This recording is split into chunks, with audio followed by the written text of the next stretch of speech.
turn now to April of 1945 and spend probably the balance of today on the events of that month, their aftermath, their consequence.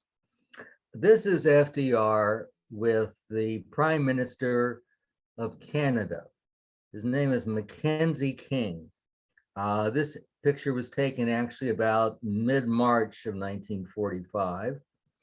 And Mackenzie King and FDR had a couple of things in common. They were good friends.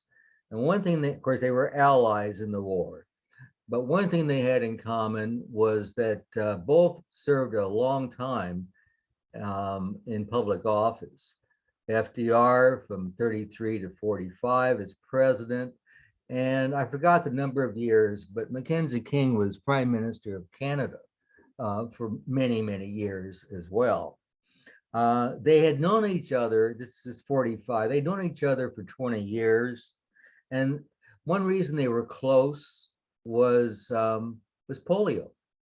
Mackenzie King's daughter had polio, had been inflicted with polio as a child and was in a wheelchair for life. And FDR knew this, was very empathetic. And in fact, Mackenzie King would go to Warm Springs and see FDR. I think he did it at least once, if not more than once. He'd go to Warm Springs and see the rehabilitation facilities and meet the children who had polio. And again, it was a bond between the two men that stretched over decades. Now in March of 45, he's visiting the president in Washington, and he notices that he looks worn, that he looks thin, and that he clearly doesn't seem to be physically in good health. He talks to his wife about this. He worries about FDR's health. He also noticed that at lunch one day, Mackenzie Phillips and Roosevelt, Mackenzie King, I should say, notices that FDR tells a long, humorous anecdote about something that had occurred in Yalta. And then that night at dinner, he tells the same story, the same anecdote all over again. Again, greatly concerning Mackenzie King that he wasn't well. Something was wrong. This is a typical picture of the children at Warm Springs with FDR and with Eleanor. Eleanor didn't visit Warm Springs very often, but FDR went there quite often, and he was there for every Thanksgiving. One of the stories that Pat and I really enjoyed is we were in Warm Springs a few years ago and met a man who had been one of these children and had been there at Thanksgiving. FDR would come down every year, spend Thanksgiving, cut the turkey with the children. And he remembered this and told us several stories about the FDR visits. And so again, very central to his, very, very important FDR. And he himself, while the therapeutic effects of the waters at Warm Springs may or may not have helped, it certainly made people feel better. And FDR himself swam a lot at Warm Springs with the kids. Again, it was one of the nicer, kinder sides of a very complicated man. This picture was taken by Daisy Suckley. You may remember FDR had two cousins who lived on and off in the White House. and one was Daisy Suckley, Suckley. They were distant cousins of Eleanor's and I think first cousins of FDR. And they were, again, people that he, in the evening, if he wanted to relax and play cards, something like that, they were around for that. Sympathetic relatives, you might say. And they had come with him in April to Warm Springs. Eleanor had a speaking engagement in New York, as I recall. But the two cousins came with him. And this is actually a picture that Daisy took of FDR on April the 11th, 1945. It's thought to be the second to last photograph ever taken of it. And you see he's reading or appears to be reading something, and outfit you can see, of course, he's wearing braces on his legs and so forth. It's quite a remarkable picture. And then we come to April the 12th, and FDR is posing for I showed you earlier the unfinished a portrait of FDR. He's posing for the portrait, sitting in that same room in Warm Springs. It's called the Little White House. When you see it, you are struck by it. It's not very big. It's kind of rustic, but it's a series of cabins, really. And but it's right there at Warm Springs with the facilities for polio patients. And FDR is sitting there posing for the photograph, and is sitting there with four people. And I'll get back to the four people. Two of them are his cousins. And it's told that he has a call he has to take in 15 minutes. And he says, okay, it's fine. 15 minutes, we'll wrap this up for the day. And almost a minute later or less, he says, I have a terrific headache. And it's more or less what he said.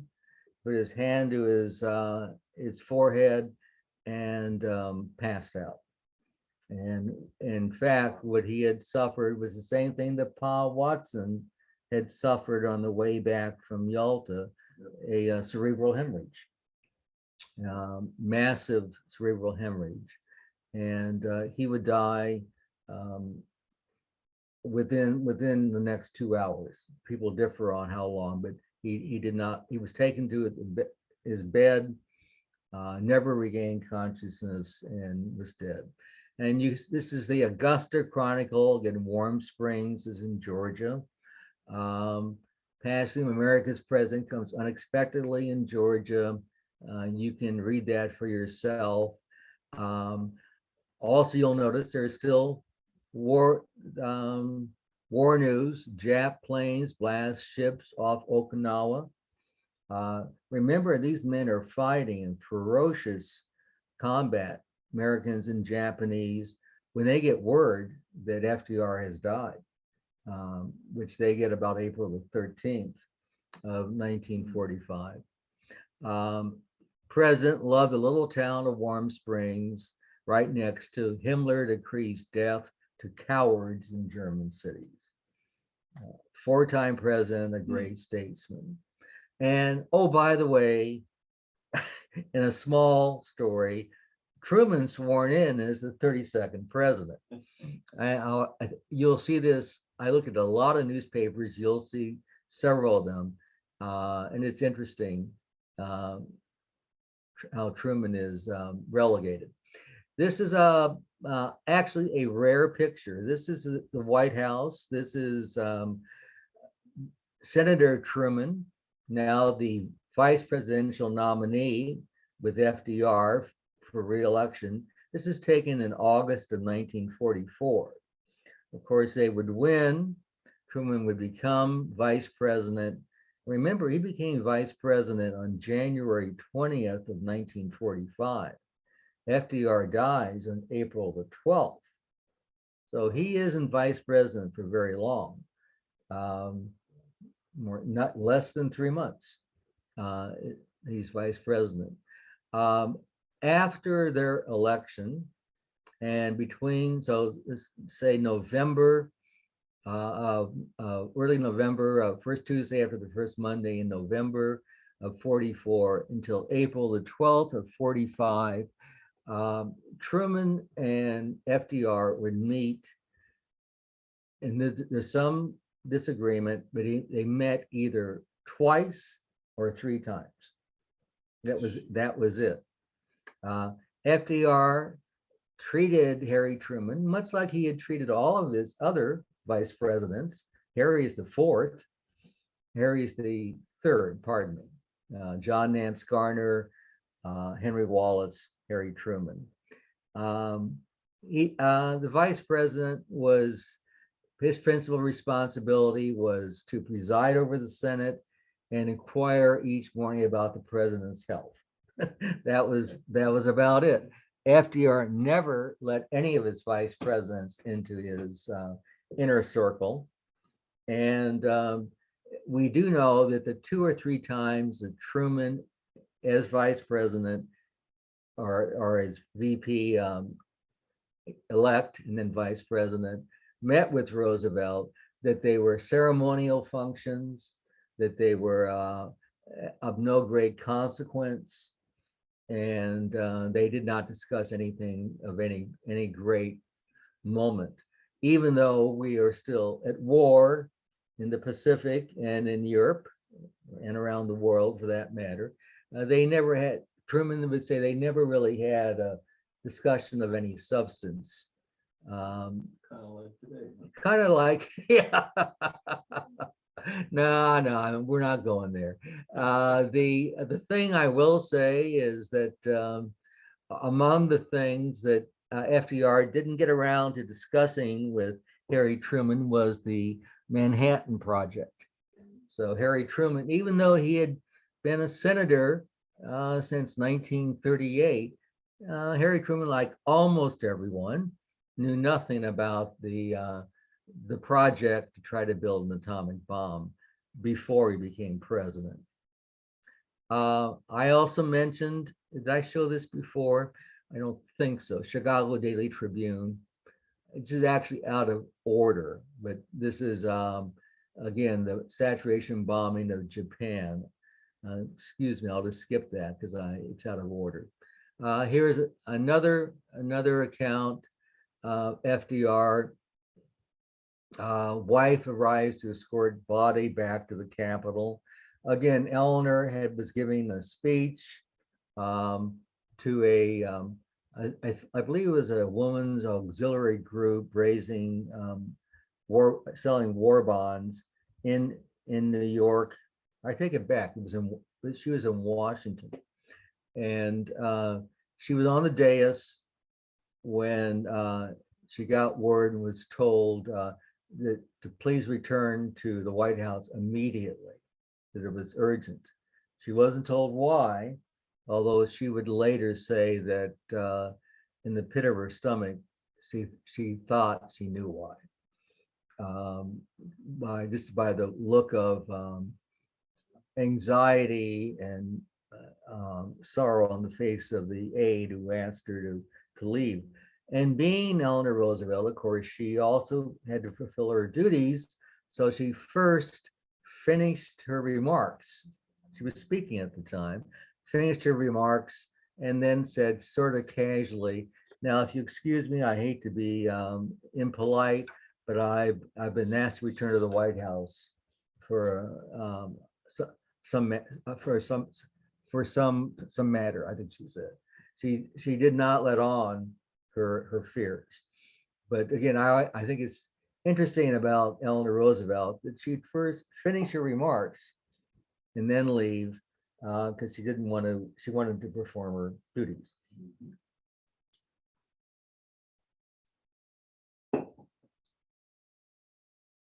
Knoxville News. Roosevelt dies. I included this because notice, I don't think I've ever seen a headline that had 4 exclamation points on it, kind of underscoring the unthinkable. How could FDR be dead? There were people who were in uniform who could not remember any other president. Again, he'd been president since March of 33. This is April of 45. And so I thought the 4 exclamation points um, were very interesting. Harry Truman was called to the White House. Eleanor actually personally called him and asked him to come to the White House immediately. And he did so. And when he didn't know that FDR had died until he arrived, and the First Lady informed him of his death at this point about an hour or less earlier in Warm Springs. Truman was immediately, they convened the cabinet. Almost all the cabinet is here. A couple were out of town. And this is, he's being sworn into office. This is Bess Truman, who will now become First Lady. He's being sworn in by Harlan Stone, Stone, who was Chief Justice of the U.S. Supreme Court. Another evening news article, this is in Washington, D.C., I believe.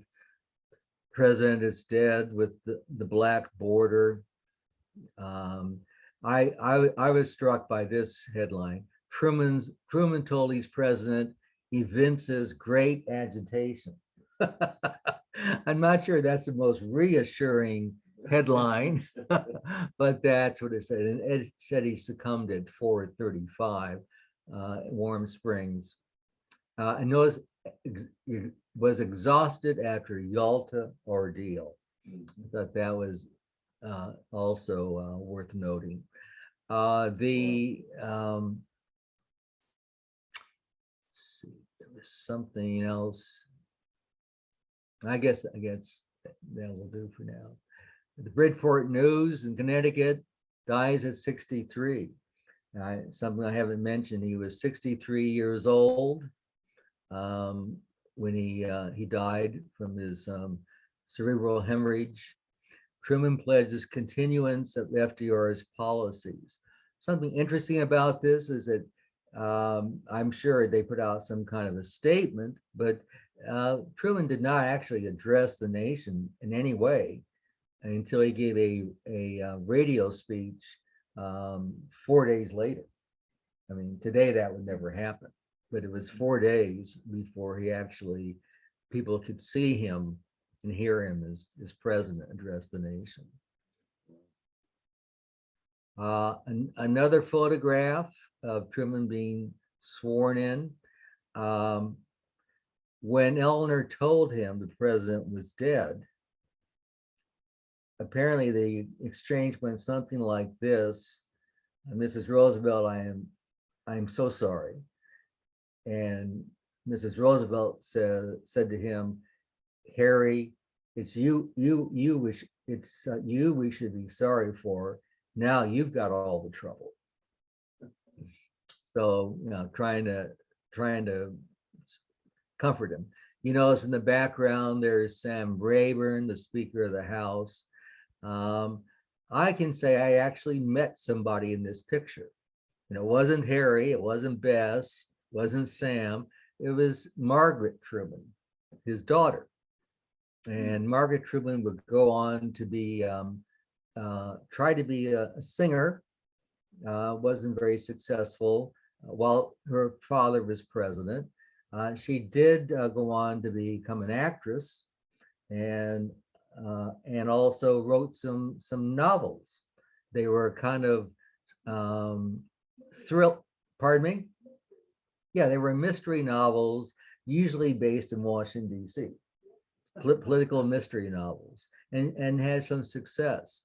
My grandmother and I went to a summer stock production of a play in which she starred. The theater was down the street from us in Phoenix, and all the neighbors could go the night before the premiere for free and see the what do they call it? Um, the dress rehearsal. Thank you, Pat. The dress rehearsal. And I remember distinctly. And then the actors would usually come out afterward and talk to the audience, ask them how they liked the play. It was the dress rehearsal. And I remember shaking her hand. So that's my little touch with history. I did shake this young lady's hand. She was very pleasant, by the way. Erie, Pennsylvania. Again, notice President was worried as a result of Yalta trip. That was again, that seemed to be the official story coming out, and with some truth. That trip had to have been exhausting. And if you remember, in his last public address, FDR did mention his long trip to Yalta, to the Crimea and back. So that kind of became, well, what caused the cerebral hemorrhage? Well, maybe Yalta killed him. Maybe the trip killed him. Washington Post. This is one of the first times you actually see Harry Truman being sworn in as president on the front page. Asked cabinet to stay, did his job to the end. People's faces show shock of death news. Mrs. Roosevelt told of death by Steve Early. That is actually true. Steve Early was what we would call the White House press secretary. And he's the one, when she got to the White House, who broke the news to her. Oh, and also notice, new chief, meaning Truman, silent after ceremony. He did not make any remarks afterward, which again would never happen today, I don't think. Yet another shot. I just think these are interesting of the swearing in. FDR dies. I've forgotten which paper this is offhand. This, by the way, is the death certificate. Even presidents have to have a death certificate issued by the Georgia Department of Public Affairs. Health. It does say he died of cerebral hemorrhage, that he had arterial sclerosis. Sclerosis, is that right? Sclerosis. What Paul says. And it also marks that he his occupation was president of the United States of America. I thought that was interesting. Nation mourns Roosevelt. Honey, can I get rid of this little thing at the top? Well, because it cuts off the icon bar. The icon bar at the top. Can I get rid of that? Because it cuts off. Well, I can't see the papers, but this is, see what I mean? The icon bar.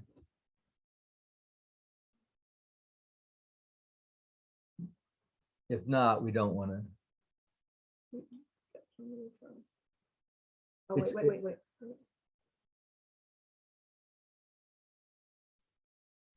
Thank you. Thank you. Now, yeah, thank you very much. Providence, New Jersey. Nation mourns Roosevelt, Truman becomes president. Also notice war news, 9th across, that's the 9th Army, across Elba and 6 Mile Front near Leipzig. Tank forces await order for advance on German capital. Patton takes Weimar, gains more than 46 miles. So again, your news of the noose closing on Nazi Germany is also still there on the front page. Boston Herald, President Roosevelt is dead, Truman sworn in.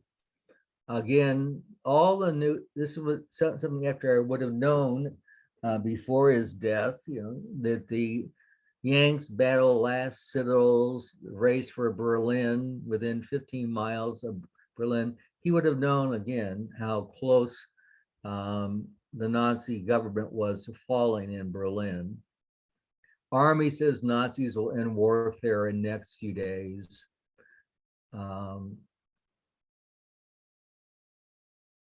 I thought this was also interesting. Yet, I think this is the last picture, I promise, of Truman being sworn in, but they all tell you something a little different.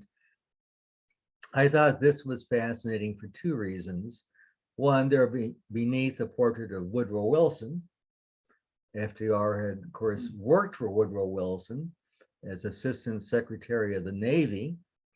And what else did you notice, Paul, about all the cabinet members and senior White House staff, a couple of members of Congress there, like Speaker Rayburn?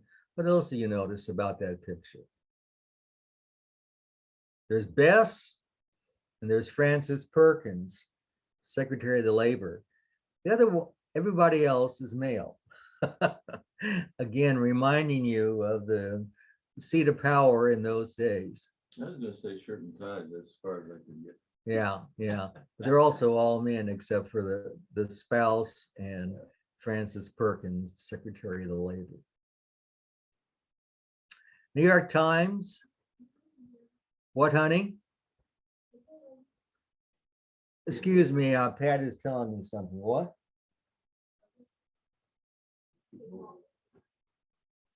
I'm sorry, what? President Roosevelt is dead. Truman can continue policies. The ninth crosses the Elbe nearest Berlin. Death comes suddenly. I thought this was interesting too. U.S. and Red Armies drive to meet. I mean, there is that great photograph when the Russian or Soviet and American armies do meet up. Jackson, Mississippi. Times Picayune in Louisiana. This is the funeral train, the train that would take FDR from Warm Springs back to Washington, D.C., and then from there to Hyde Park in New York for the funeral.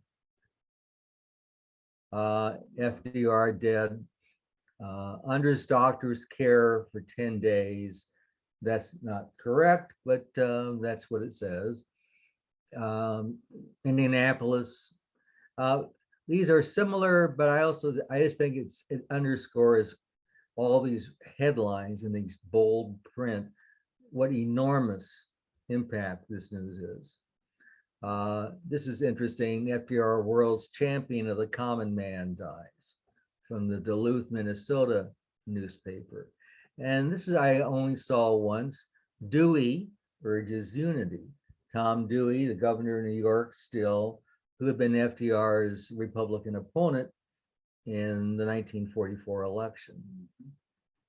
You always, any president who dies, I think Abraham Lincoln shows up eventually.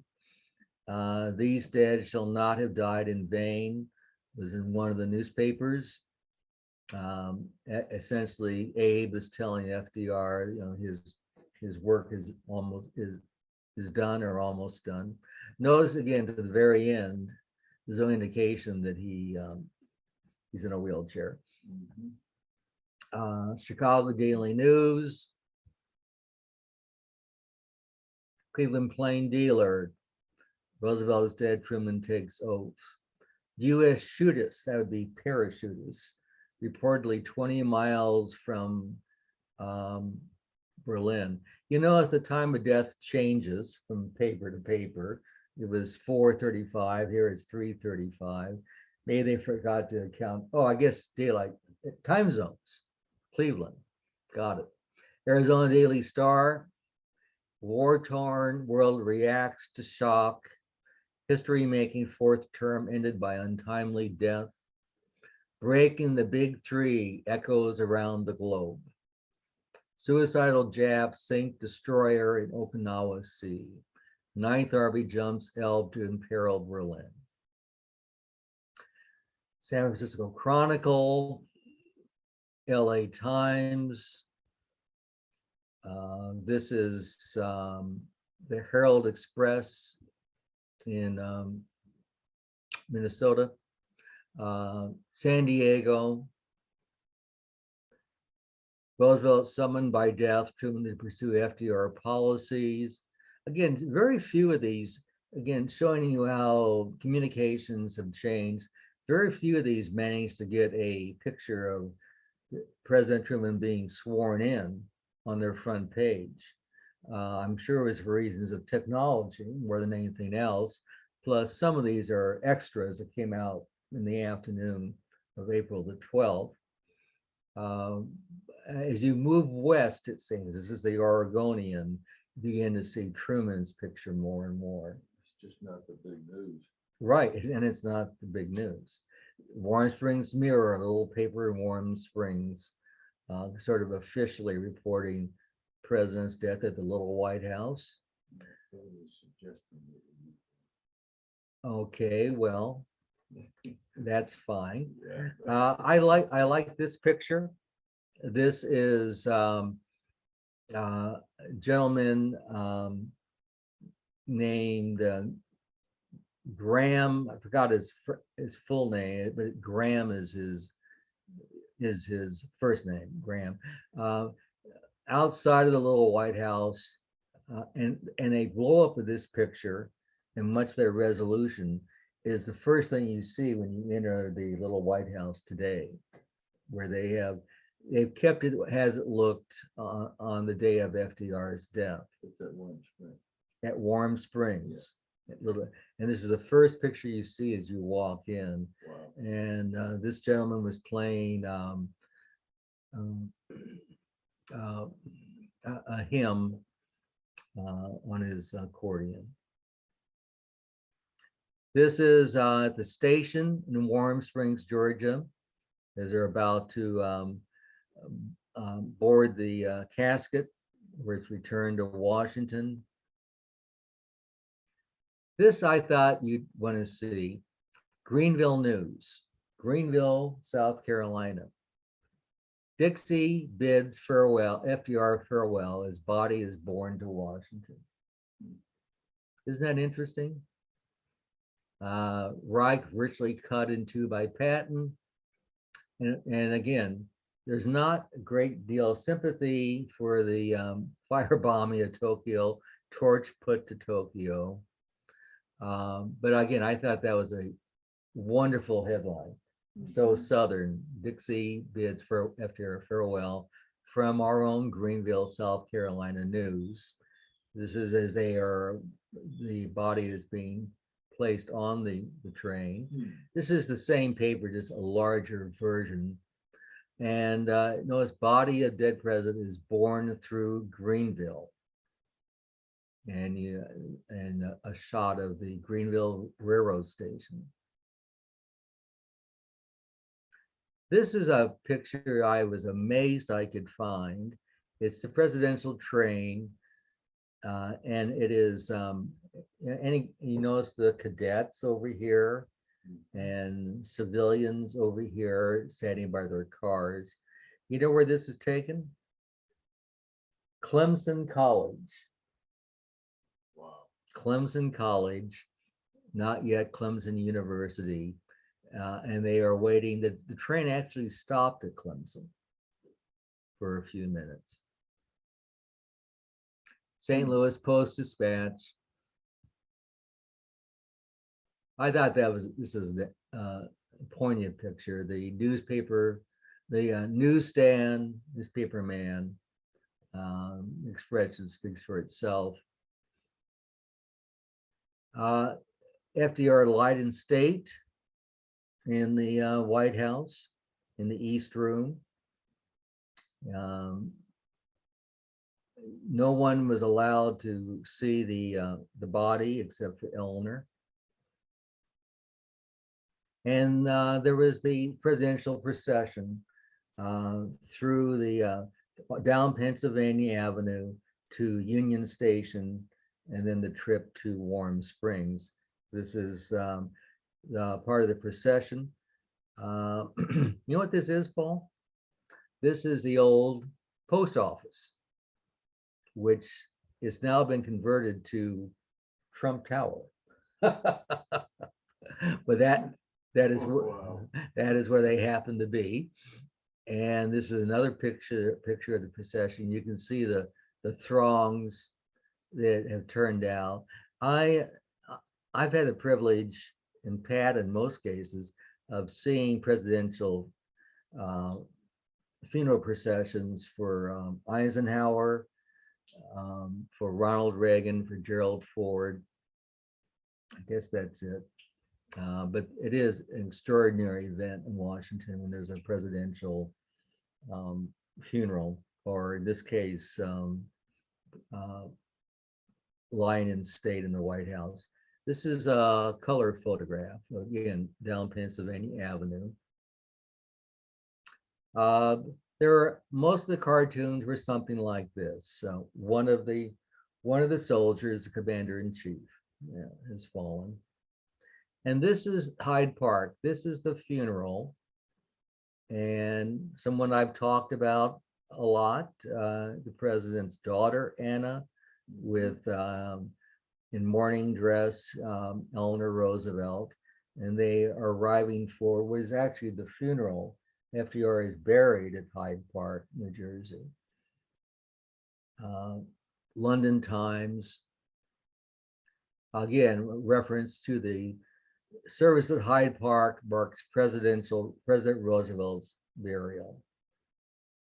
And a photograph of Eleanor and the new president leaving. Notice First Lady is walking behind. And this is the last photograph this ever taken of FDR. This is, but he is sitting on April the 12th, right, probably minutes before his cerebral hemorrhage. And this is the photograph where we started. Now, I should tell you a story. Oh, I'll come to that. I should tell you a story. We're down to about 10 minutes. That is interesting, and that is who was with FDR when he died. This is a story that was not known to the public for a long time. Yes, his two cousins were there. Secret Service was there.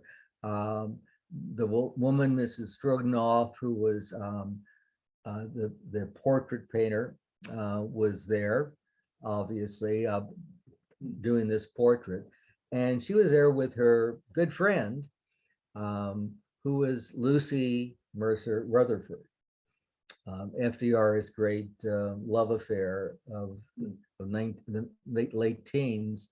And you may remember that he almost divorced Eleanor for Lucy, but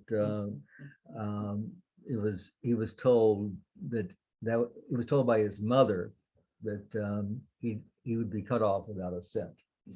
And Louis Howe was saying, and you won't be president if you divorce. Lucy had gone on. She was apparently a lovely woman by all accounts, and she went on to marry Mr. Rutherford. He had died, and starting in 1944, she would visit FDR at the White House, and she was with him at Warm Springs as well. It was, many people say, actually the love of his life. But again, you know, I'm not saying this is any great anything tremendously scandalous, except for the fact that they did keep it from Eleanor. She would also visit the president in 44 and 45 at the White House when Eleanor was out of town. And they would take trips. They would take trips out to the parks and so forth. Not terribly discreet, but it was in the days when the press did report such things. And she had been with him for 4 days at Hyde Park, and was, according to according to the two cousins he was talking to and looking at Lucy Rutherford when he died, when he had his stroke. So the last This phase, was at Warm Springs, not Hyde Park. I'm sorry, she was at Warm Springs. Did I say Hyde Park? Yeah. She was in Georgia at the little White House, and he was talking to her when he had a cerebral hemorrhage. So the last face he saw. Wow. Eleanor Roosevelt arrived that night, and along with other things, she began to ask questions about who was there and who he'd been visiting with. And she found out that April 12th, that evening, that the one woman in the world she did not want her husband seeing or talking to was there, had been there. Lucy Rutherford, and the portrait painter, after his death, discreetly and wisely left before Eleanor arrived.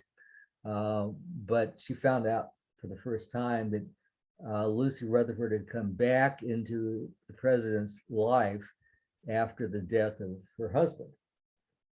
And that indeed she had been in the White House, she had been at Warm Springs, she'd been the last person he talked to. And the other twist to it is someone had to facilitate this. I mean, someone had to coordinate when Mrs. Rutherford could visit the president, have dinner with him or lunch at the White House when Eleanor was out of town. Someone had to facilitate when she was going to be at Warm Springs. And of course, Eleanor didn't really like the little White House much, so that wasn't too difficult. But someone had to facilitate all that. And the person was Anna, Eleanor Roosevelt's daughter. And so Anna had to facilitate all of that, as she would say, and made her father happy. He was under tremendous strain, tremendous responsibilities, and she also thought he might be dying, and that of having Lucy there made him happy. That was good enough for her.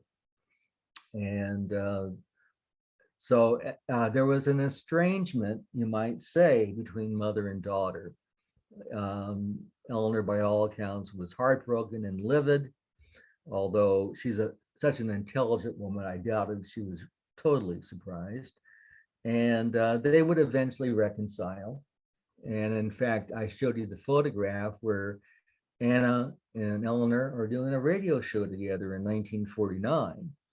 So they clearly did reconcile, and she did, as she would put it in memoir, she forgave, or in a letter, she forgave Anna for her role.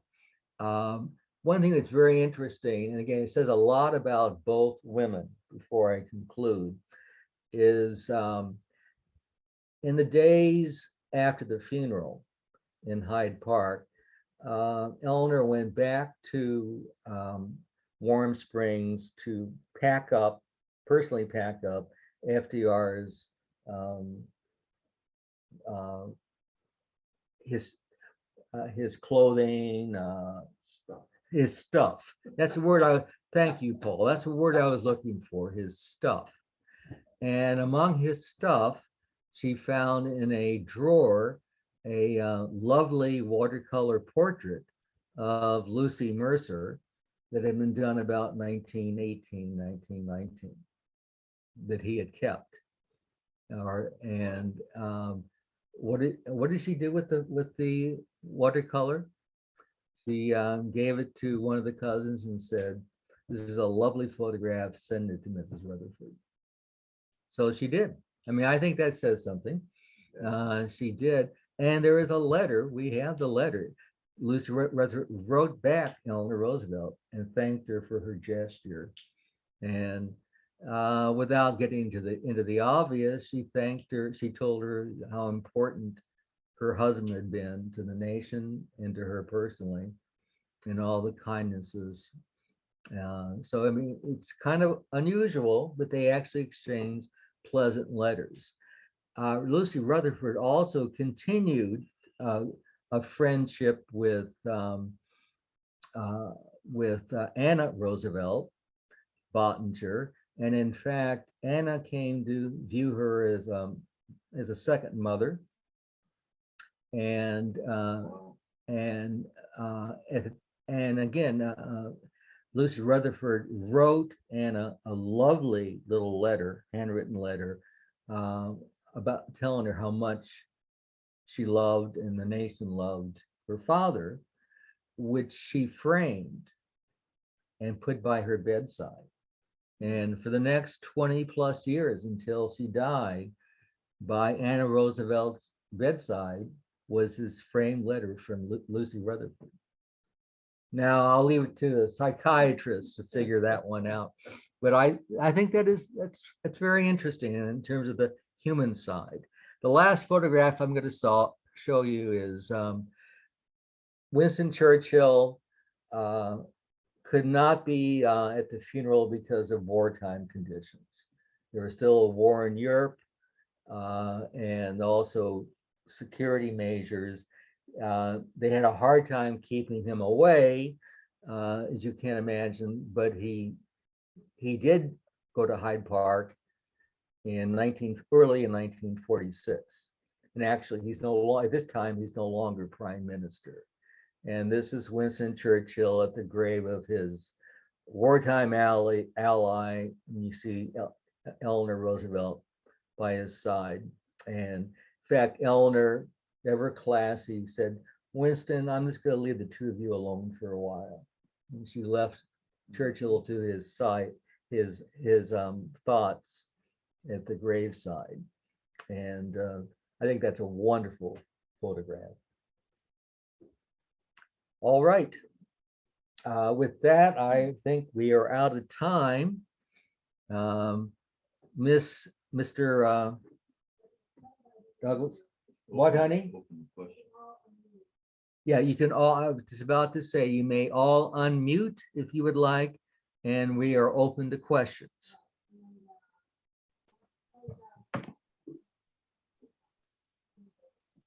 Okay. Close out a screensaver. I'm looking for it. I'm looking. I'm sorry, I do not see it. I'm technologically backward. Look at the top. Okay, I'm looking at the top. That's the bar that Pat eliminated for you. In show, would that do it? Yeah. See, there's I'm nothing. with you, Kim. Thank you, thank you. I don't know how Pat did that. I think it's magic.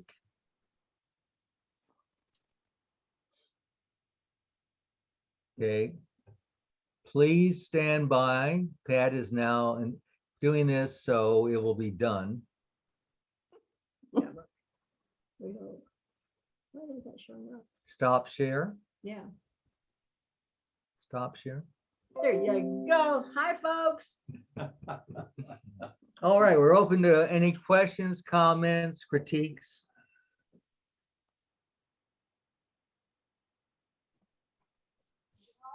How about those Tigers? And tonight we're rooting for the Dodgers. Oh, he's sure. You may turn, hi Sarah, you may turn on your videos or turn on your audio, unmute yourself. Is that what you're saying, Pat? And video also. You can put the video on. For example, I can see Sarah. Pat has us locked out of video. Okay, Pat, you've locked them out of video. That's what I'm being told. John, and there's John. Hi, John. Aye, that worked. Yeah, obviously. John, that's very picturesque with the lake in the Yeah. background. That's from our living room, Yeah, that's very nice. winter time. Hi, Barbara Head. Hi, Dr. Head. Now I can see you, Barbara, but I can't hear you. So you'll want to unmute. And again, questions, John, Barbara, Sarah, anybody? Now, I actually met Truman. Oh, you did. You When I was did. a Boy Scout, so I was 13, so it would have been 1958, something like that, 59. And I went to the National Jamboree in Colorado. On the way back, we stopped at the Truman Library. Oh, isn't that great? He met the Boy Scouts and I got to shake hands with him. Yeah, That is terrific. yeah, By the way, that is a wonderful presidential library, it is. Truman Yeah. Library. And I believe it's the first one that of any real consequence. Mhm. All the other libraries that came after are in some ways patterned after the Truman Library. Mhm. And John, was he there at the library? Yeah, I shook hands with him. He Yeah. actually, I don't remember how many of us there was, but it was a good sized group. I don't remember why I got to shake hands with him. Well, But because he you're talked, who you are. he talked to us. I mean, he gave a little talk to the Boy Scouts. Yeah. How fabulous is that? How great is that? John, much to Truman's credit, he did that for several years Mhm. until pretty close to the end of his life. He liked going to the Truman Library. He had an office there, and he liked speaking to, especially to young people, Mhm. like he did with you. That was sort of a regular thing he did. And again, a lot of credit goes to him for doing that. But that's a wonderful story. Yeah. He looked good. I don't know when he passed away, but he looked pretty Uh, good at I 59. think he passed away in 64 or 65. Okay. Yeah. That certainly shoots to hell my Margaret Truman story, John.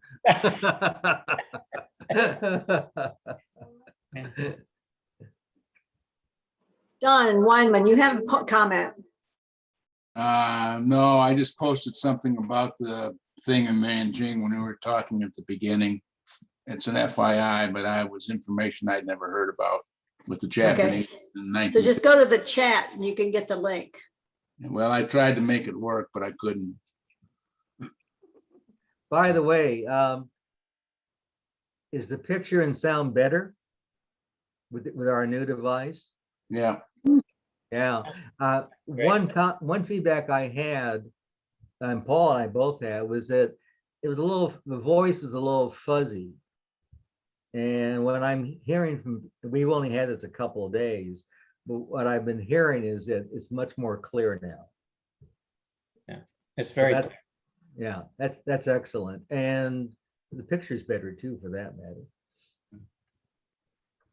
yeah. So I did not know the number of Chinese that died. That was unbelievable. Yeah, yeah. Nobody seems to know that. mhm.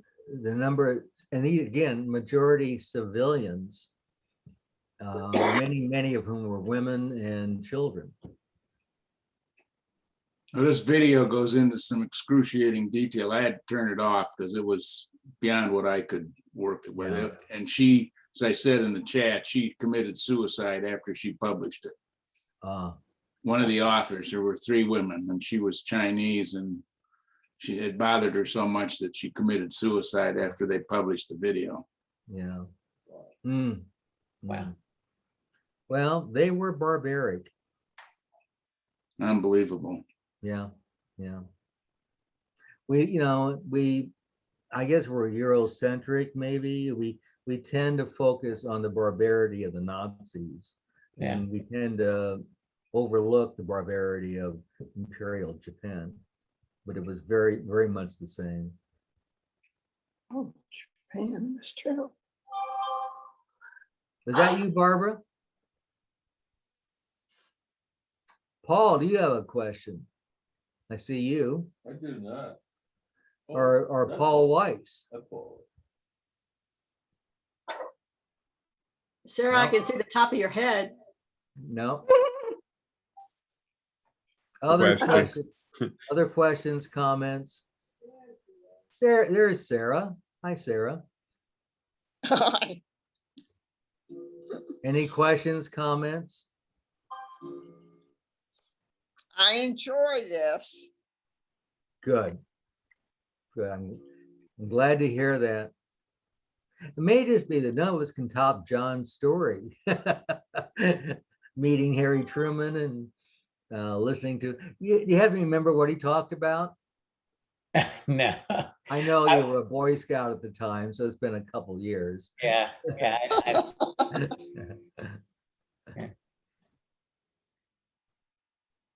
All right. Hearing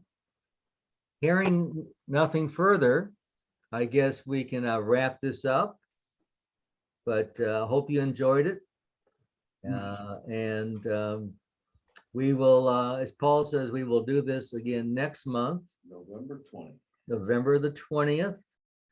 Then we will, we always take off December because so many people are gone and have other commitments and have family in town. And then we will resume in January, and with any kind of luck, maybe we'll actually meet in person. All right. Well, if nothing else, thank you all. Thank you. Bye-bye. Bye. Natalie.